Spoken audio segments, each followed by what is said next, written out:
కొత్తిమీర, కరేపాకు, ఇంకా వచ్చేసి మన చెక్కలు ఏంటంటే హోమ్మేడ్గా తయారు చేస్తాం. మొత్తం మేము హోమ్మేడ్ తయారు చేసి సింగిల్ హ్యాండెడ్ అండి. ఎవరు నాకు వర్కర్లు కూడా నేను వర్కర్ని, నేనే ఓనర్ని. గత 11-12 ఏళ్ళ నుంచి ఇదే ఫీల్డ్ నాది. నాకు లోకల్ కంటే కూడా నాన్ లోకల్ ఎక్కువ వస్తారు. లోకల్లో ఏంటంటే కాలేజీ దగ్గర ఉంది కాబట్టి కాలేజీ స్టూడెంట్స్ వస్తుంటారు, స్కూల్ కూడా దగ్గర ఇక్కడ స్కూల్ పిల్లలు కూడా వస్తుంటారు. లోకల్లో పార్సిల్స్ పోతాయి బాగా. నాన్ లోకల్ ఏంటంటే టూరిస్ట్ ఎక్కువ నా సమస్యని ఆస్వాదిస్తారు. అన్నీ మేము హోమ్మేడ్గానే తయారు చేసుకుంటున్నాం. సింగిల్ హ్యాండ్ బాగుంటుంది మా సేల్స్. మినిమం మ్యాక్సిమం అంటే చెప్పలేము కానీ ఒక 1000 సంవత్సరాల నుంచి 1200 సంవత్సరాల దాకా మనం సేల్స్ చేసుకుంటాం.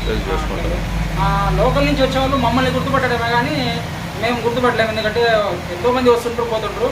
చాలా వరకు అడుగుతూ ఉంటారు వాళ్ళందరూ. మేము వచ్చినప్పుడు ఇంతకుముందు మీరు లేరండి, ఇట్లా మీ సమోసా బాగా ఫేమస్, మేము అడిగామని ఇంకోసారి వచ్చినప్పుడు మాతో అంటూ ఉంటారు. దాంతోపాటు మా పర్ఫ్యూమ్స్ కూడా